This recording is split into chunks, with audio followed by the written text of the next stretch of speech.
Ce webinaire est organisé par plusieurs collectifs du réseau des collectifs.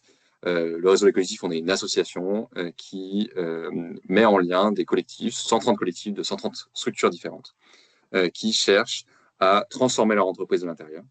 Et on organise plein de choses, et on a des outils pour partager des compétences et de la connaissance. On organise des webinaires sur tout un tas de sujets. On en a eu un il y a 2 jours sur la biodiversité sur site.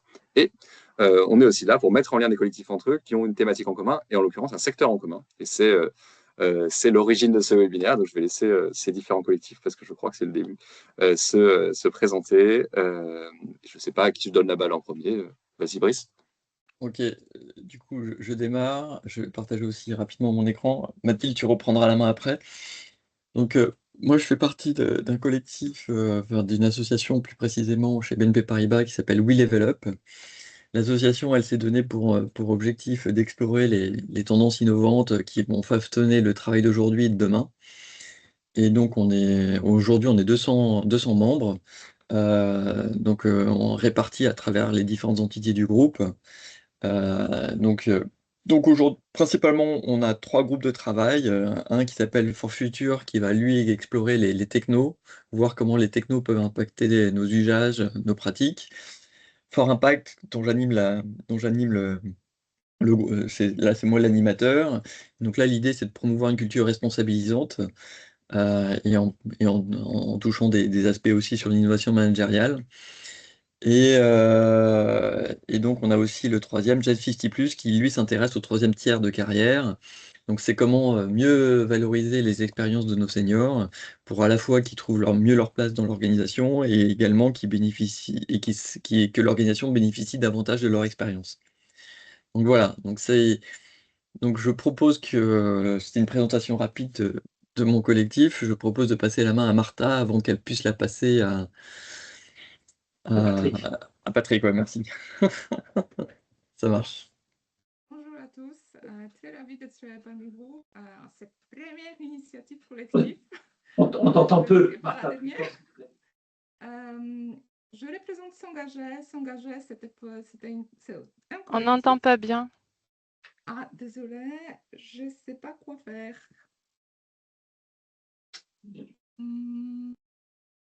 Après, on t'entendait quand même. C'était un peu faible, mais on t'entendait. Oui, mais plus. Bon, je vais essayer de te parler un peu plus fort et comme ça, on va passer plus rapidement Super. à Mathilde. Alors, moi, je représente S'engager. Je représente un collectif qui a été fondé en 2020. Nous sommes à peu près 200. On est salariés de groupe Société Générale. Chez nous, ce n'est pas forcément la structure comme chez Brice. Nous sommes plutôt vers la vision des streams. Chaque de nos membres peut inventer un stream et on peut poursuivre les actions qui sont en lien avec une initiative. Chez nous, il y a un engagement fort aussi de créer en fait les liens, de créer des synergies, des ponts, des partages d'informations, de relier l'énergie et les idées. D'où vient notre présence d'aujourd'hui. Comme ça, je passe la parole à Patrick et je souhaite une très bonne conférence. Merci. Nous représentons, nous, le collectif AXA pour la planète. Nous sommes 2200 membres pour la partie francophone, évidemment pas tous actifs, bien sûr, sachant qu'il y a 2 autres collectifs à l'international et à l'informatique. Effectivement, aujourd'hui, c'est le sujet de la robustesse qui est proposé par les personnes de l'animation de nos 3 collectifs BNP, SOG et AXA, car nous partageons la vision que dans un monde de plus en plus incertain, il va falloir un rôle déterminé pour ces organisations si on veut durer. Donc nous, dans le secteur financier, c'est croissance, rentabilité et durabilité. Donc on espère que derrière ce concept, il faut mettre en avant la capacité d'un système à maintenir sa stabilité à court terme et sa viabilité à long terme, même malgré les fluctuations. On peut déjà dire un mot, avant de laisser la parole à Mathilde, que lors de prochaines réunions, nous accueillerons déjà d'autres collectifs financiers, comme Banque de France, et avec quelqu'un déjà présent aujourd'hui, mais aussi Natixis. Voilà, nous laissons maintenant la parole à Mathilde Carvine de Mérandre, de la communauté Robustesse avec le biologiste Olivier Hamon. Et nous prendrons ensuite les questions dans l'onglet discussion ou en levant la main. Mathilde, si tu veux te présenter. Voilà, vous avez bien mon écran? Très bien. Super. Alors, tout d'abord, bonjour. Donc, je m'appelle Mathilde Kervin, je suis enseignante en arts plastiques, je suis maman et je travaille à accompagner des initiatives de transition écologique et sociale dans le diocèse de Liège en Belgique. Je fais partie de la communauté apprenante autour de la robustesse avec Olivier Amand et une trentaine d'autres personnes qui se penchent sur cette question d'un avenir joyeux pour l'humanité. À ce titre, je vais vous parler aujourd'hui de la robustesse comme un chemin de justice écologique et sociale. Pour ceux qui n'auraient pas fait leur devoir avant d'arriver, Olivier Amand est un biologiste lyonnais spécialisé dans les écosystèmes végétaux. Il a observé des principes qui ont permis au monde végétal de traverser des fluctuations bien plus importantes que celles qui nous effraient aujourd'hui. Il a fait le choix de la coopération et du partage libre des savoirs. La communauté apprenante qui travaille avec lui propose un modèle sociétal qui est une véritable révolution culturelle et qui permet de ne pas sacrifier les plus faibles et préserver donc notre humanité. Dans un souci de cohérence entre le propos et la façon d'en parler, nous avons fait le choix du partage, de la coopération, et tous nos contenus sont sous licence Creative Commons, donc CC by SA. Nous mutualisons nos ressources sur larobustesse.org. Vous pouvez les utiliser à condition de mentionner la source et vous êtes invité à enrichir la plateforme de vos réflexions et contenus. La robustesse, tout un programme donc qui vient questionner nos habitudes et notre culte de la performance. Cette conférence se veut plus un apéritif qu'un banquet. C'est bien, on est à la bonne heure. Nous prendrons un temps pour échanger et si vous le souhaitez, vous trouverez des pistes pour aller plus loin sur larobustesse.org. Dans un second temps, je serai ravie de co-construire un monde plus robuste avec ceux qui souhaiteront organiser la prochaine conférence, le prochain atelier, participer à une communauté apprenante ou une initiative locale, bref, ceux qui souhaitent porter leur petite part de la révolution culturelle dont nous allons parler aujourd'hui. Mais d'abord, pourquoi devrions-nous changer ? On a toujours fait comme ça, puis c'était mieux avant. Simplement parce que la donne a changé. Depuis le néolithique, il y a 10 000 ans, nous avons pu compter sur une stabilité des températures. Toutes les années se déroulent les unes après les autres avec une grande stabilité climatique. Même si nous avons des écarts dans les températures ou la pluviométrie, le temps se réchauffe et s'assèche au printemps jusqu'à l'été. Il ne gèle pas entre la mi-mai après les fameux seins de glace et la mi-octobre. Et il fait froid humide en hiver pour re-remplir les nappes phréatiques. Cette stabilité nous a permis de miser sur la performance pour assurer notre subsistance.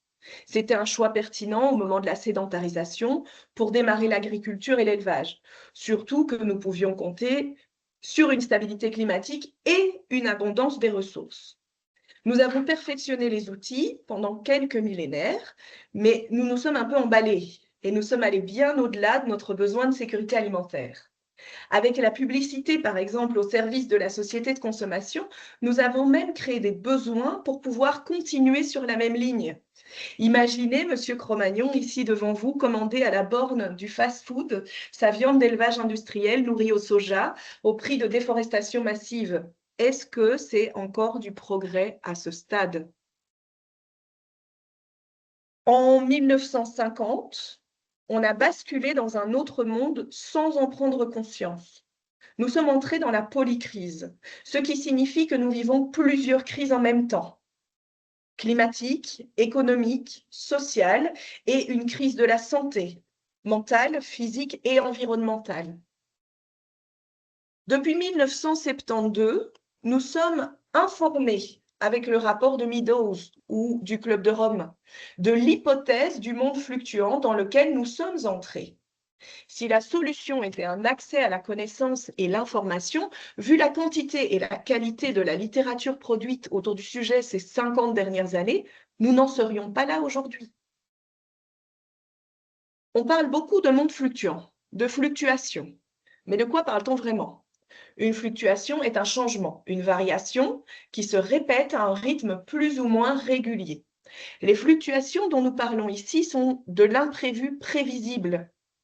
Nous ne savons pas quand, ni où, ni exactement quoi, mais nous savons qu'entre la crise climatique, l'épuisement des ressources et la montée de l'extrême droite, notre société démocratique hyper dépendante aux technologies va être secouée. Une fluctuation que tout le monde connaît et a dû traverser, c'est l'adolescence. Vous alliez bien entre deux parents que vous trouviez héroïques, et tout à coup, vous vivez un dérèglement hormonal qui vous oblige à composer avec une instabilité d'humeur, une tronche de calculette et des parents qui ne comprennent rien et dont vous ne voyez plus que les incohérences et les défauts. Beaucoup de parents luttent et exigent que tout reste comme avant, que leur enfant fasse preuve d'un peu de sobriété et de constance dans ses émotions, et surtout qu'il continue encore un peu à les admirer, au prix d'une guerre permanente dans la maison. Une autre réaction est possible, accepter et faire avec. Et très concrètement, notre planète n'a pas pu suivre le rythme que nous lui avons imposé et elle craque de partout. En fonction de ce qu'on mesure, on n'observe pas les mêmes résultats. Mathilde, est-ce que tu voulais Oui. changer de diapo ou c'est volontairement la même depuis Oui, c'est volontairement la même. Oui. Très bien. Vous êtes toujours sur la première? Oui. Très bien. Ah, alors il y a un... On est sur l'homme de Cro-Magnon. Hein. Ah oui, non, alors c'est bon. C'est bon. Si vous êtes sur l'homme de Cro-Magnon, c'est bon. L'indicateur a... Donc, en fonction de ce qu'on mesure, on n'observe pas les mêmes résultats. L'indicateur a longtemps été le PIB. Il mesure la croissance économique, mais ne dit rien du bien-être des humains ni de leur environnement. Là, ça a changé? Yes, c'est bon. Parfait, alors c'est bon. Depuis 2009, une équipe internationale de 26 chercheurs a mis au point un outil de mesure des limites planétaires. Le donut définit une zone qui permet de garantir la viabilité pour l'humanité entre un plafond de ressources et un plancher social. C'est l'anneau que vous voyez ici sur la dia. Autour, nous trouvons les éléments mesurés et pour lesquels la ligne extérieure de l'anneau est considérée comme une limite à ne pas dépasser pour garantir la viabilité de l'humanité sur Terre. Depuis septembre 2025, nous avons dépassé 7 des 9 limites planétaires. Le changement climatique, l'acidification des océans, la pollution chimique, la charge d'azote et de phosphore, la reconversion des terres, la perte de biodiversité et la pollution de l'air. Il reste l'appauvrissement de la couche d'ozone et les prélèvements d'eau douce qui restent sous le seuil critique. Le cercle intérieur définit, lui, le plancher social sous lequel la viabilité de nos sociétés ne peut être garantie. Aucun indicateur n'est bon, certains plus gravement que d'autres. Ici, on a mesuré la nourriture, la santé, l'éducation, les revenus et le travail, la paix et la justice, la représentation politique, l'équité sociale, le logement, l'égalité des sexes, les réseaux, l'énergie et l'eau. Ces mesures sont des moyennes planétaires. Si nous prenons les mesures en France, notre plancher va plutôt bien, mais le dépassement des limites est catastrophique. Si nous prenons les mesures au Niger, les limites planétaires sont plutôt respectées, mais quel désastre pour le plancher social. Ce qui veut dire que quand on travaille sur un élément, on doit l'envisager à l'échelle planétaire, à l'échelle globale aussi, et au niveau de ses impacts. Parce qu'il est important de tenir compte de la soutenabilité des sacrifices demandés. On ne peut pas accepter une flambée de la mortalité infantile dans certaines régions du monde pour ne pas devoir remettre en cause nos city trips en avion. En tenant compte du fait que certains phénomènes climatiques vont augmenter en fréquence et en intensité. On parle souvent de l'augmentation de 2 degrés par rapport à l'ère pré-industrielle. On a retrouvé un rocher de 1000 tonnes déplacé par une tempête il y a 120 000 ans. C'est la dernière fois qu'il a fait 2 degrés de plus qu'à l'ère pré-industrielle. Ces 10 000 dernières années, les plus gros objets déplacés par nos tempêtes étaient de 100 tonnes. Oui, mais quand le toit fouille, on n'abandonne pas sa maison, on la répare.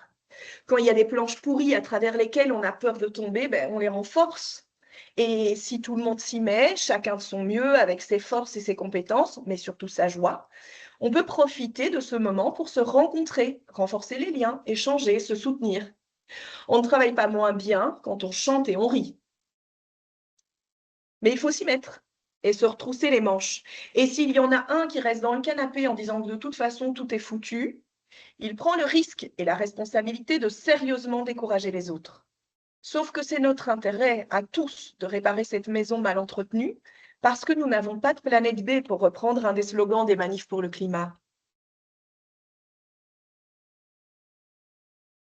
Alors ici, je vous ai mis des petites formules. Je vais vous les expliciter juste après. D'abord, comment est-ce qu'on en est arrivé là? Au néolithique, on a fait le choix de la performance. La performance, c'est la formule du haut. La performance est la somme de l'efficacité et de l'efficience, c'est-à-dire atteindre l'objectif avec le moins de moyens possible. Alors tout va bien. L'efficience permet de limiter l'usage des ressources, ça pourrait, mais ce serait sans compter sur l'effet rebond. Nous en parlions juste avant. Nous nous sommes emballés et nous avons créé des besoins bien au-delà de nos essentiels. Dans les années 60, les frigos étaient terriblement énergivores. On a nettement amélioré leur performance, mais on les a déclinés en cave à vin, congélateurs, ce qui fait qu'il y a tellement plus de frigos à l'heure actuelle que même en ayant franchement divisé la consommation par frigo, la consommation totale des frigos est bien plus élevée que celle des années 60. Et que dire des voitures? L'amélioration des performances des moteurs va de pair avec une évolution des voitures de plus en plus lourdes et chargées de gadgets qui consomment plus d'énergie. Nous n'avons rien résolu du côté de la crise pétrolière, mais nous avons réussi à y ajouter une crise du lithium, avec la production démesurée de voitures électriques toujours plus lourdes et puissantes. La solution n'est décidément pas dans le toujours plus. Et que dire de l'évolution technologique et informatique? Une étude a mis en lumière que le temps que nous économisons grâce aux facilités offertes par l'informatique, nous le rendons aux écrans, à regarder beaucoup de bêtises peu épanouissantes. Et à quel prix? Une question posée à l'IA ne coûte pas que de l'énergie, des ressources pour produire des ordinateurs et les hangars pour les stocker, mais aussi un demi-litre d'eau potable par question, au détriment de l'agriculture dans des régions qui souffrent de sécheresse chronique, comme la Californie ou le désert australien, par exemple. La robustesse, on est sur la formule du bas.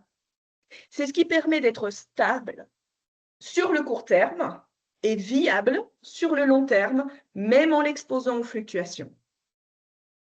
Ce n'est pas l'excellence dans un domaine. C'est satisfaisant, mais dans de nombreux domaines et avec des marges de manœuvre. On quitte le mythe du robot connecté et hyper spécialisé pour valoriser le couteau suisse, démontable et réparable. On oublie l'énorme et puissante Tesla dont la batterie est soudée au châssis, ce qui ne permet même pas de la changer. On a quand même réussi à inventer la voiture jetable. Alors qu'il existe des voitures légères, réparables, partagées, et surtout il existe plein de situations dans lesquelles les transports en commun, le covoiturage, la marche, le vélo sont des alternatives à la voiture individuelle, sans compter que c'est un remède à la solitude. La robustesse se construit autour de l'adaptabilité, c'est accueillir l'imprévu devenu certain, mais qui reste encore inconnu, autour de la coopération, même si tout seul je vais vite, ensemble on va loin, autour du respect des cycles humains et naturels. Rappelez-vous la loi de Lavoisier qu'on a tous vue dans notre parcours scolaire. Rien ne se perd, rien ne se crée, tout se transforme. Mais c'est là que ça coince. Nous devons restaurer la circularité des ressources, mais des humains aussi. Nous ne sommes pas des objets jetables une fois épuisés. La robustesse est avant tout une révolution culturelle. On peut se permettre le luxe du collectif si on accepte la sobriété à l'échelle individuelle. On peut garder des soins de santé de qualité à condition de laisser les ressources de terres rares pour les technologies au service de la chirurgie, de laisser les carburants pour nos ambulances. Nous n'allons pas pouvoir continuer notre rêve américain, mais nous pouvons encore faire des choix. Et, soit dit en passant, en parlant de rêve américain, ils ne font plus rêver grand monde pour le moment. Ce qui est vraiment joyeux, c'est que dans le vivant, la pénurie chronique de ressources fait émerger la coopération, là où l'abondance de ressources, comme ce que nous avons connu ces 10 000 dernières années, favorise la compétition et la violence. Nous allons probablement vivre avec moins de bibelots dans nos maisons, mais moins de solitude aussi. Et les exemples sont multiples. On a observé des arbres dans la vallée, avec un sol riche. Si on coupe un arbre, les voisins s'étendent rapidement pour reboucher la clairière. Ils sont en compétition. Si on coupe le même arbre en montagne, sur un sol aride, les autres arbres montrent des signes de dépérissement, parce que leur réseau de coopération pour aller chercher les ressources et les mutualiser a été endommagé. Imaginez le sort d'un manchot qui choisirait d'être seul, refusant de participer au groupe. Il mourrait de froid. Il y a des circonstances dans lesquelles l'individualisme est un luxe hors de portée. Et avec les pénuries de ressources qui s'annoncent, il va devenir impayable. Ce n'est pas pour ça que tous y renonceront facilement. D'où l'importance de garder un système, une cohésion sociale. La coopération, ce n'est pas non plus les bisounours. Une société, un collectif, c'est avant tout des individus qui s'associent et interagissent. Dans une société performante, tout est optimisé, comme la chaîne du haut. La normalité est un atout, et si certains n'entrent pas dans le moule, il vaut mieux les tenir à l'écart plutôt que de perdre en efficacité et en efficience. Cette chaîne aura des difficultés à encaisser une tension imprévue. Posons-nous la question. Quand un maillon de ce type de chaîne craque, la responsabilité est-elle du côté du maillon et sa fragilité, ou plutôt du côté de la tension exercée sur la chaîne dépourvue d'amortisseurs? Les pathogènes adorent nos optimisations qui leur ouvrent des autoroutes. Heureusement que certains vignerons ont continué à cultiver d'anciens cépages, parce que sans eux, nous n'aurions plus de vin. La chaîne robuste, celle du bas, choisit de fonctionner avec tous les maillons. Tant mieux s'il y a des redondances, de la lenteur, des incohérences, de l'hétérogénéité, de l'inachèvement, de l'aléatoire, de l'inefficacité. Ce sont tous des ingrédients de robustesse.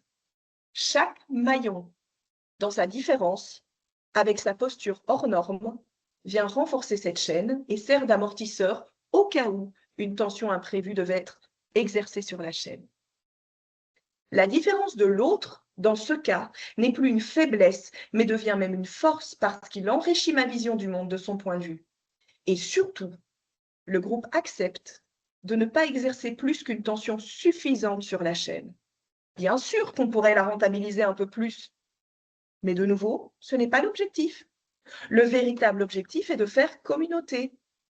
La ressource inépuisable de demain, c'est l'interaction, qui fait émerger plus que la somme des deux individus. Nous le voyons autour de nous, le monde sur lequel nous tentons d'avoir le contrôle craque de tous côtés. Prenons l'exemple du feu que nous avons domestiqué à la préhistoire et qui nous a permis de grandes avancées. Avec les gigafeux, aujourd'hui, nous en avons perdu le contrôle. Pour traverser cette polycrise, qui choisissez-vous comme avatar entre le T-Rex et le pigeon? Allez, parlons T-Rex un instant. Le T-Rex peut choisir d'augmenter le débit de l'eau des pommeaux de douche de tout un pays soumis à des sécheresses chroniques parce qu'il trouve que ça rend ses cheveux plus brillants. Monsieur Trump est un bel exemple de T-Rex. Il fait ce qu'il veut puisqu'il est le plus fort. Il utilise volontiers la violence pour obtenir l'intimité d'une femme, enlever un président dans l'exercice de ses fonctions, persécuter des personnes de couleur ou d'orientation sexuelle qu'il considère méprisables. Mais le T-Rex a un point faible. Il a faim et il est carnivore. S'il n'a pas de grande quantité de ressources, de viande autour de lui, il ne sait pas survivre. Il est très puissant et très fragile à la fois. Prenons des exemples de grande fragilité du système suite à son optimisation. Rappelez-vous, un bateau qui rate sa manœuvre dans le canal de Suez, pénurie dans les magasins en Europe. Plus récemment, la guerre autour du détroit d'Ormuz.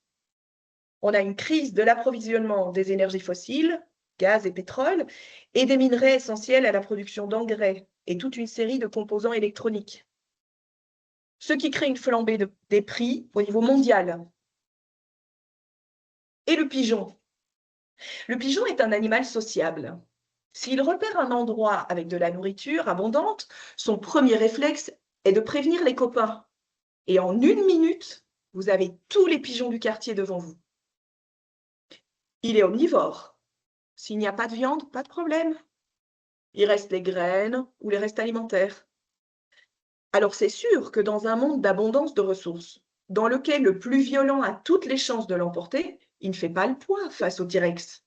Mais si les ressources sont moins abondantes, moins régulières ou moins prévisibles, il en a besoin beaucoup moins et il a une plus grande capacité d'adaptation. Rappelons-nous quand même qu'un seul des deux a traversé la grande extinction de masse jusqu'à notre époque. Alors, soyons des pigeons. Pour le moment, nous sommes tellement bercés, dopés, immergés dans le culte de la performance que nous ne prenons plus le recul nécessaire pour observer ces mécanismes. Lorsque nous sommes confrontés à une crise, nous recherchons avant tout la sécurité. Pour répondre à ce besoin, nous augmentons le contrôle sur ce qui nous entoure. Nous cherchons des solutions performantes qui, inévitablement, sont gourmandes en ressources. L'épuisement des ressources prépare et aggrave une prochaine crise. Ce mécanisme d'urgence et de peur crée de l'anxiété. La guerre est un exemple type de spirale de la performance, mais pas du tout le seul. Prenons l'exemple d'une crise de l'eau. Pour trouver des solutions de collecte, de stockage ou même de comment utiliser moins d'eau, on peut questionner l'IA. Sauf que l'IA, comme on le disait précédemment, consomme de grandes quantités d'eau potable pour refroidir les ordinateurs qui tournent pour connecter toutes les informations nécessaires à son fonctionnement. Le temps d'avoir notre réponse, nous aurons aggravé la crise de l'eau et la spirale repart pour un tour de moins en moins drôle. Vu la quantité et la diversité de ressources utilisées pour faire tourner l'IA, cet exemple fonctionne avec beaucoup d'autres exemples de crise. Et que dire des méga-bassines, où quand certains prennent plus que leur part, au détriment du collectif. La spirale de la robustesse crée de la sérénité et atténue, voire espace les crises. Lorsqu'une crise se présente, on commence par diminuer le contrôle pour pouvoir augmenter les marges de manœuvre. On va augmenter la robustesse en remettant de la redondance, accepter les incohérences et les explorations tout azimut, faire avec la lenteur et le rythme de restauration des cycles, accepter l'inefficacité pour explorer des pistes, essayer, faire de l'hétérogénéité une force, une richesse, laisser de la place à l'aléatoire et l'inachèvement. Par la lenteur, on laisse le temps aux ressources de se régénérer, on respecte le rythme des cycles naturels. En augmentant les ressources disponibles, on diminue le risque de graves crises. Le choix de financer la recherche fondamentale répond à cette logique. On ne sait pas ce qui va être développé, mais on sait que ça va permettre d'améliorer notre connaissance du monde et qu'il y aura des opportunités de développer des innovations sur ces nouvelles bases. Reprenons notre crise de l'eau. Il y a des collectifs qui travaillent sur la restauration des cycles de l'eau en construisant des mares et en replantant des arbres, des haies pour retenir l'eau et lui permettre de s'infiltrer dans les sols. D'autres travaillent sur la culture de plantes peu gourmandes en eau. D'autres encore questionnent le stockage et l'utilisation de l'eau de pluie récupérée des toitures.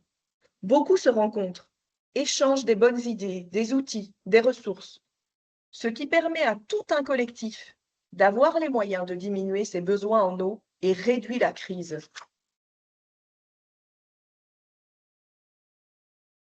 La robustesse doit se vivre à tous les niveaux. Au niveau de l'individu, choisir de ne pas optimiser son temps pour garder des marges de manœuvre et pouvoir répondre à un imprévu. Personnellement, j'ai fait le choix de ne prévoir pas plus de 70% de mon temps de travail. Si je reçois une sollicitation intéressante de dernière minute, je peux y répondre. Si un de mes 4 enfants ou moi-même tombe malade, mon organisation ne s'écroule pas. Et si tout va bien, j'ai du temps pour faire du travail de fond. Au niveau de la communauté, le collectif doit fonctionner avec une gouvernance saine et partagée. Il faut de la transparence et surtout, il est temps de se libérer des rapports de domination. Laissons la violence et l'intolérance à nos T-Rex et construisons ensemble une société dans laquelle les aptitudes sont indépendantes du sexe, de l'âge et de l'origine ethnique et sociale. En même temps, c'est dans notre intérêt, parce que les hommes blancs d'un âge respectable, c'est aussi Elon Musk et Donald Trump. À vous de voir quelle vision vous partagez plus entre la leur et celle de Salomé Saké, Nelson Mandela, Camille Etienne, Aurélien Barraud, Francesca Albanese, Pablo Servigne ou Malala. Au niveau du territoire, l'écosystème minéral, végétal et animal doit être sain et en bon état pour pouvoir prendre soin de l'individu et y vivre une coopération joyeuse. Les 3 niveaux sont liés.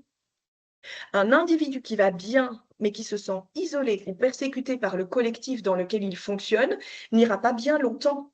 Pareil si l'eau et l'alimentation sont trop rares ou de mauvaise qualité. Un écosystème qui fonctionne bien, mais qui voit débarquer un fou furieux qui a pour objectif de tout détruire pour son seul profit individuel, ne fera pas long feu. Ces 30 dernières années, nous avons perdu en Europe 80% de nos insectes et toutes les eaux douces sont contaminées au PFAS. Alors, je vous ai beaucoup parlé de robustesse, mais tout n'est pas à jeter dans la performance. C'est juste qu'on est arrivé à un tel déséquilibre qu'il faut mettre le paquet sur le fait d'amener plus de robustesse et se libérer de notre addiction à la performance pour pouvoir remettre le curseur vers le milieu. Face à une urgence, prenez le temps de vous demander si c'est important avant de répondre. Prenons l'exemple d'un incendie. Le pompier ne commence pas à faire une réunion participative pour savoir qui se sent avec une météo intérieure de disponibilité émotionnelle pour tenir la lance. Pour autant, pendant les entraînements, il est intéressant que chacun s'entraîne à pouvoir occuper plusieurs postes pour éviter que le jour où le spécialiste le plus compétent à tenir la lance est malade, ah, c'est dommage, on a un conducteur pour le camion, mais personne pour éteindre l'incendie. Face au feu, un pompier doit être performant, mais il ne peut pas tenir ce rythme 38 heures semaine. C'est la même chose pour les autres métiers, pour les ressources, pour le rythme que nous avons imposé à l'humanité, aux vivants et à la planète. Notre corps, par exemple, est super performant pour se défendre quand il est à 40 degrés de fièvre. Mais à ce rythme, il ne tient que 3 jours. Il est temps de calmer la fièvre planétaire. Et je terminerai là-dessus. L'individu qui prend soin de lui et de ses limites et s'investit dans un collectif qui prend soin de l'environnement et des sans-voix participe à un monde plus beau et plus juste. Si je vous ai mis une dernière dia avec les liens vers les ressources, donc vous avez larobustesse.org qui est une plateforme de partage de toute l'équipe apprenante de la robustesse sur laquelle on partage donc toutes nos ressources en Creative Commons. Terre des Vivants est un outil, une plateforme aussi sur laquelle on partage des ressources entre référents en transition écologique et sociale au niveau de l'Église belge, et puis l'adresse mail sur laquelle vous pouvez contacter mon service.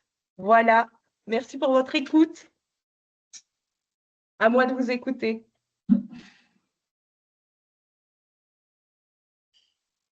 On a quelques questions effectivement à la fois dans l'onglet discussion et lève la main. Et Lodi, tu as levé spontanément et ensuite on reprendra celle du texte si tu veux Prendre la parole, Élodie, ensuite on les reprendra. Oui, merci. Non, c'était juste pour remercier l'intervention qui est vraiment marquante et concrète. Donc, merci, c'était juste pour remercier. Ah bah, avec plaisir.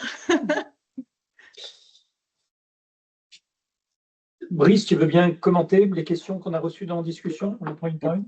Ok, ça marche, je prends. Merci, merci Patrick. Je vois qu'il y a une nouvelle main qui s'est levée, peut-être qu'on peut laisser la place. Je sais, c'est Solange, je pense. Si Solange elle veut s'exprimer, qu'elle hésite pas, je parlerai après. Oui, bonjour. Solange Bayon-Denoyer, moi je suis au groupe AXA, dans l'équipe Learning. Et j'avais une question, comment insuffler une culture de la robustesse dans une entreprise? Par quoi est-ce que vous commenceriez? Voilà, tout simplement. Alors pour moi, il y a 2 ingrédients qui me paraissent vraiment les portes d'entrée. C'est d'accepter de ralentir et de réhorizontaliser. Donc mettre plus de coopération et moins de verticalité. Pour moi, en commençant par ces 2 portes-là, le reste va probablement suivre. Donc c'est plus un état d'esprit en fait. C'est plutôt des principes qu'on doit avoir en tête et qu'on doit chercher à appliquer. Oui, si ce n'est que ça va impliquer des réorganisations. Inévitablement, quand on envisage une réunion de coopération, donc simplement, donc, pour qu'on soit bien clair, la collaboration, c'est une personne qui décide et d'autres personnes qui l'aident à atteindre cet objectif. Et la coopération, c'est un objectif qui est décidé en commun. Et donc, à ce moment-là, chacun se sent responsable du succès de cet objectif. Ce qui va demander un peu plus de lenteur dans la définition de l'objectif. Donc, il faut accepter cette lenteur et accepter de ralentir. Mais par contre, même si la personne qui initie le projet devait être absente parce qu'elle change, parce qu'elle est malade, ceci, cela, toute l'équipe se sent responsable d'atteindre l'objectif et cet objectif est important pour toute une équipe. Donc, en fait, l'objectif a beaucoup plus de chances d'être atteint quand on se donne la peine de le décider en coopération. Mais ça demande de la lenteur au démarrage. Ouais. D'accord, merci beaucoup. Et peut-être ça, c'est une question que je nous pose à nous tous autour de la table et peut-être que certains d'entre vous ont des réponses. Concrètement, dans un grand groupe avec de multiples entités, directions, équipes, etc., comme AXA, mais aussi comme, j'imagine, BNP Paribas et la Société Générale, concrètement, c'est quoi la première pierre qu'on pose? Comment on s'y prend de façon opérationnelle pour instaurer cette culture du ralentissement et d'une plus grande horizontalité? Parce que ça peut être un peu un vœu pieux, vous voyez ce que je veux dire? Tout à fait. Je pense que chacun doit déjà commencer par questionner ce qui est accessible à son échelle. Parce que c'est pas parce qu'au-dessus et en dessous que ça se passe pas que il peut pas y avoir un niveau. Il faut vraiment pas oublier que à un moment donné, quand on initie quelque chose et que ça fonctionne, ça devient inspirant. Donc c'est pas grave. En fait, une société ne sait pas se convertir, on ne sait pas faire une conversion culturelle avec tout le monde à tous les échelons à la fois. Ça, c'est sûr que non. Donc, il faut commencer. Il faut commencer et il faut se donner les moyens de réussir. Et pour pouvoir réussir à fonctionner ensemble, ce qui n'est pas dans nos habitudes, rappelons-le, ça fait 10 000 ans qu'on est dans cette culture-là. Donc, c'est une révolution culturelle qui demande un apprentissage et une déconstruction de mécanismes. Donc, il faut accepter de ralentir. Il ne faut pas du jour au lendemain vouloir que tout soit coopération, mais se dire, OK, par quel moment, par quel lieu je commence? Et au fur et à mesure, investir. Ça, c'est un premier élément. Il y a plein d'outils de coopération, de facilitation. Il y a beaucoup de choses qui sont disponibles. Donc, il y a ça. Et au niveau de la lenteur, je disais, voilà, moi, très clairement, je fonctionne maintenant, plutôt que de planifier tout mon agenda de la semaine, eh bien, je me limite à 70%, 70%, pardon. J'ai oublié le traducteur. Donc, je me limite à ça, ce qui me donne, du coup, une marge de manœuvre dans ma semaine. Parce qu'on a tendance à remplir notre agenda. Mais alors, le lundi matin, on ouvre la boîte mail, il y a eu plein de mails et la semaine est déjà foutue parce qu'on ne sait pas comment on va la gérer. Et c'est vraiment tout ça. par des petits gestes au fur et à mesure. Et après, chacun doit questionner aussi. Moi, je ne connais pas les spécificités de vos missions et de vos organisations. Donc, c'est chacun qui va devoir questionner quelles sont mes limites. Parce que si on ne respecte pas son propre cycle, ça marche pas non plus. C'est là que je disais, c'est les 3 échelons. Moi, en tant qu'individu, qu'est-ce que je peux faire? À l'échelle de mon organisation, qu'est-ce que je peux faire? Et dans mon environnement, qu'est-ce que je peux faire? Et de se dire, OK, d'identifier où est-ce qu'on est limité et où est-ce qu'on a de la marge. Voilà.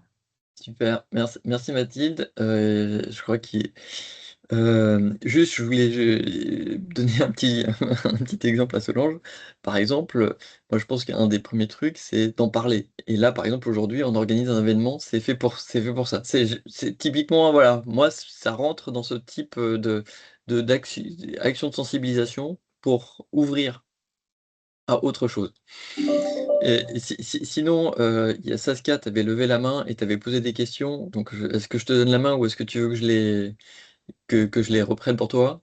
C'est surtout, voilà, la dernière question, parce qu'effectivement, on est dans un rythme déjà récurrent qui est très compliqué. Peut-être juste pour vous expliquer, alors je travaille effectivement avec Prix chez We Level Up, mais je suis consultante en projet de transformation et œuvre sur des aspects traduction de la stratégie vers l'implémentation dans le concret. Voilà, depuis maintenant, depuis 2011. Voilà.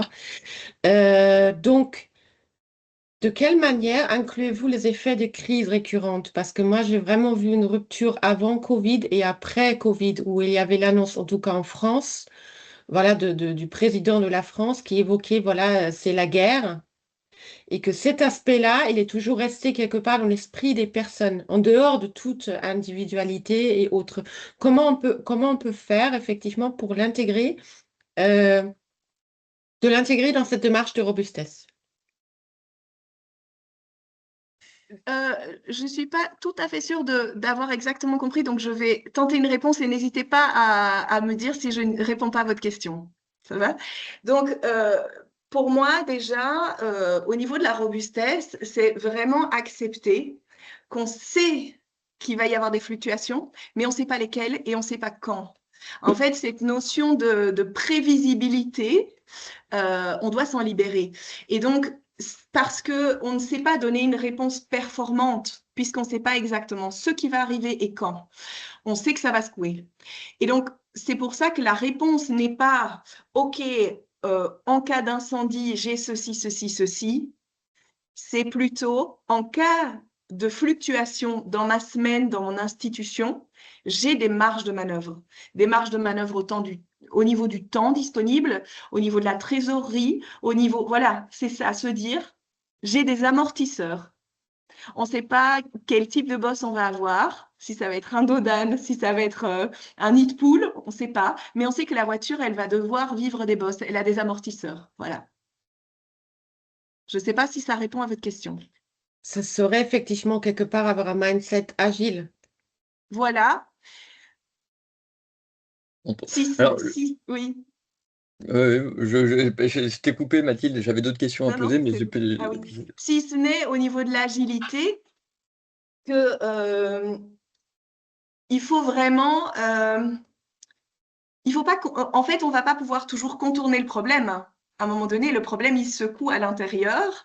Et donc, il faut avoir cette possibilité de modifier les fonctionnements et donc cette souplesse.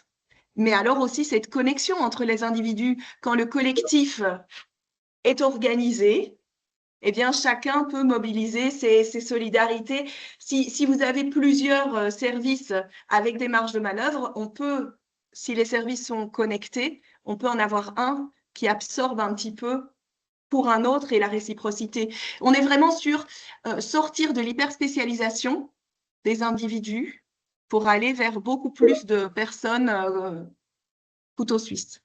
Voilà. Mais pour ça, il faut accepter de diminuer le niveau de performance parce qu'on n'est pas capable d'être poly-expert. Voilà. Super clair. Sauf si on est HPI. Même les HPI, ils finissent en burn-out quand ils veulent être poly-expert. On est d'accord. C'est effectivement, comme disait tout à l'heure, une personne, un travail assez riche et important à faire pour ne pas partir dans des excès. Exactement, oui. Merci beaucoup. Avec plaisir. Du coup, il y a plusieurs questions. Mhm. Il y a pas mal. Il y a un sujet autour de l'alternance robustesse-performance. Est-ce qu'on oublie la performance ou est-ce qu'on lui laisse une place quand même, d'une certaine manière? Oui, Je t'en fais deux, trois, comme ça va. ça. Alors j'avais aussi, est-ce que les principes, alors ça c'est une question, parce que tout ce qu'on voit sur le robustesse, là c'est écrit en français, il y a un sujet de, est-ce que c'est possible d'exporter ça à l'international? Est-ce qu'il y a des versions anglaises qui décrivent la robustesse? Est-ce qu'il y a des contacts anglais? Donc ça c'est plus au côté pratique. Euh, et j'en mets une troisième. Est-ce que opter pour la robustesse, ce serait pas un luxe pour les pays riches?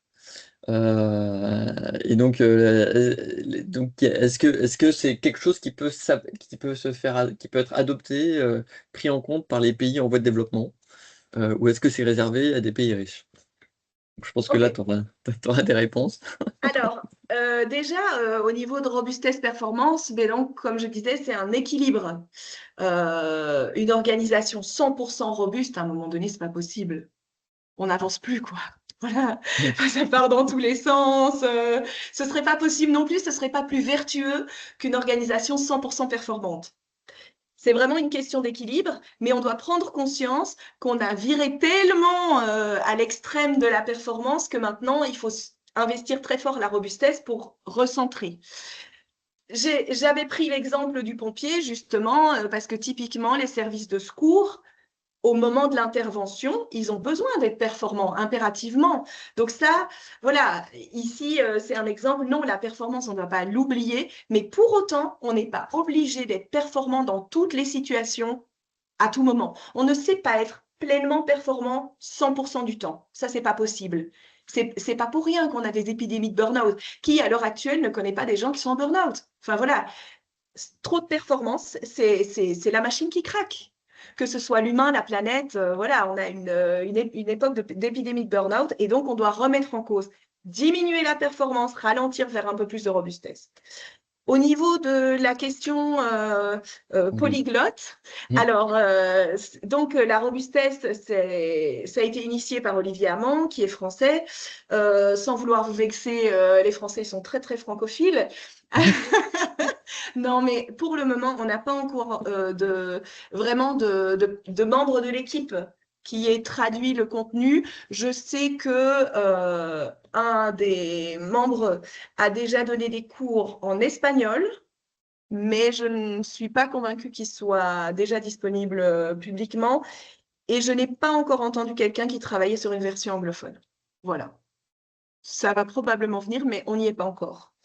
Et alors, au niveau du luxe pour les pays riches, eh bien, détrompez-vous. Je pense qu'à l'heure actuelle, les pays riches doivent s'inspirer des pays moins riches Mhm. parce que finalement, les personnes qui ont l'habitude d'être exposées aux fluctuations, aux pénuries de ressources, sont beaucoup plus robustes que nous. Regardez comment fonctionne dans les pays en voie de développement. Il y a beaucoup plus de solidarité, de communauté que chez nous.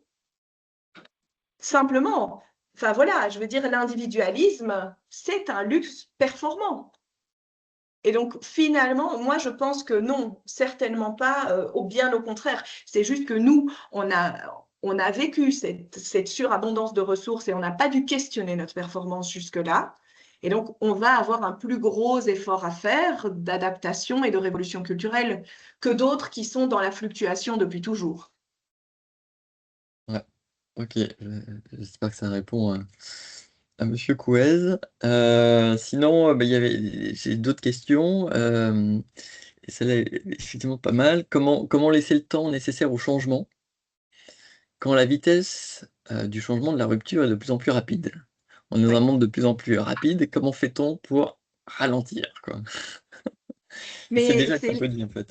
tout à fait, et c'est une révolution culturelle, et révolution culturelle dit résistance. En fait, il faut identifier, parce que en fait, enfin, moi, j'avais questionné, je vais vous donner un exemple, j'avais questionné le fait de travailler à temps plein ou à temps partiel, et j'ai identifié que le fait d'avoir une voiture me coûtait un certain volume horaire. Eh bien, j'ai fait le choix de travailler à temps partiel et de ne pas avoir de voiture parce que j'ai le temps d'utiliser les transports en commun dans ce temps pendant lequel je ne vais pas au travail. Donc, en fait, parfois, en questionnant autour de soi, on peut se permettre de ralentir en refusant des essentiels qu'on a si on doit être performant, mais qu'on n'a plus si on se donne un peu plus de robustesse. Voilà. Et c'est là que chacun doit questionner autour de lui dans ce qu'il a. Par exemple, moi, quand je travaille à temps plein, évidemment, je dois fonctionner en voiture. J'ai plus le temps de prendre les transports en commun. Je cuisine moins, je fonctionne avec beaucoup plus de plats préparés et ce genre de choses. Tout ça me demande d'avoir un revenu temps plein. Mais si je me donne le temps de ralentir, je peux avoir le même budget sur un temps partiel. C'est un ralenti. Mais il a fallu questionner, quoi. Voilà. Super. Je pense qu'il est 55. Il y a une dernière question qui est aussi pas mal dans d'actualité. On parle beaucoup d'IA. Donc, a priori, Monsieur Hamon, il a une position pas favorable à l'IA. Et la question, c'est, pensez-vous qu'il soit quand même possible d'utiliser l'IA au service de la robustesse? En fait, tout dépend de l'utilisation de l'IA. Mais en fait, de nouveau, c'est cette question performance-robustesse, hein. On peut accepter de la performance quand c'est urgent et important.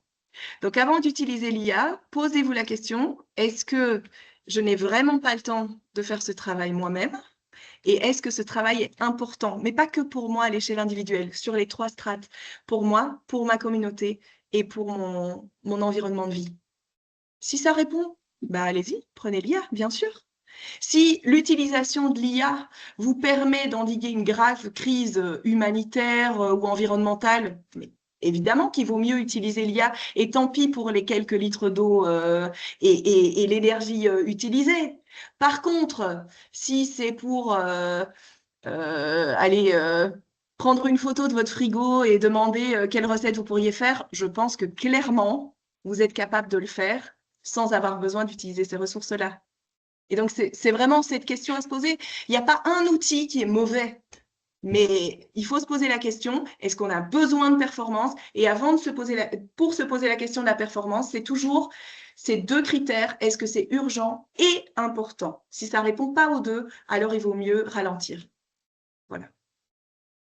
Il y a encore une question. Là, c'est Patrick qui va la poser directement. Il a levé la main. Oui, c'est gentil. Non, c'était plus une question, c'était déjà un remerciement pour Mathilde et puis voilà, les 85 personnes qui nous ont rejoints des différents collectifs. Et là, je voulais justement relaisser la parole à quelqu'un de l'équipe d'animation de l'association Les Collectifs pour évoquer les prochaines sessions et notamment le mois de l'imaginaire, sachant qu'on fera quelque chose de spécifique pour Banque Assurance avec nos spécificités. Donc, si Paul, Massimo, vous pouvez reprendre la parole, preneur. Tout à fait. On organise sur le mois de juin, et ça commence un peu fin mai, un mois des imaginaires, c'est-à-dire un mois pour parler des nouveaux récits, de nouveaux imaginaires, et pour voir à quel point ça peut venir irriguer, outiller les salariés engagés au sein des organisations et les collectifs de salariés. Donc, on organise à la fois un webinaire qui sera bientôt annoncé. On a publié une interview de Jean-Pierre Gou qui parle beaucoup de ces sujets avec le concept de la révolution bleue. On a un décryptage qui est en cours de rédaction aussi. Et surtout, une déclinaison en local de ce que ça veut dire les nouveaux récits, en l'occurrence des ateliers 2030 Glorieuses, qu'on aime beaucoup et qui seront proposés gratuitement dans 8 villes différentes sur le prochain mois. Et notamment une session à Paris le 9 juin. Massimo vient de mettre dans le chat le lien d'inscription. Une session à Paris le 9 juin qui sera, où seront présents également les collectifs qui ont co-animé ce webinaire. Et c'est l'occasion du coup de tester l'atelier 2030 Glorieuse pour voir si ça correspond aussi à la manière dont vous pourriez utiliser les nouveaux imaginaires au sein de vos structures. Et merci Patrick pour la perche. Et ben voilà, je crois qu'on arrive à la fin. En tout cas, moi j'étais ravi de ce webinaire, de cet échange et de cette première action intercollectif. Ça, j'espère que c'est le début d'une longue coopération. Et voilà, donc je suis très très content et ravi de voir qu'il y a eu pas mal de monde présent. Et bah, je sais, voilà ce que je voulais dire pour finir. Je ne sais pas si quelqu'un voulait rajouter quelque chose. Non. Ben, merci à vous tous. C'était inspirant de vous rencontrer. Voilà. Ça fait plaisir de voir qu'il y a plein de lieux où ça bouge. Ça, c'est vraiment joyeux.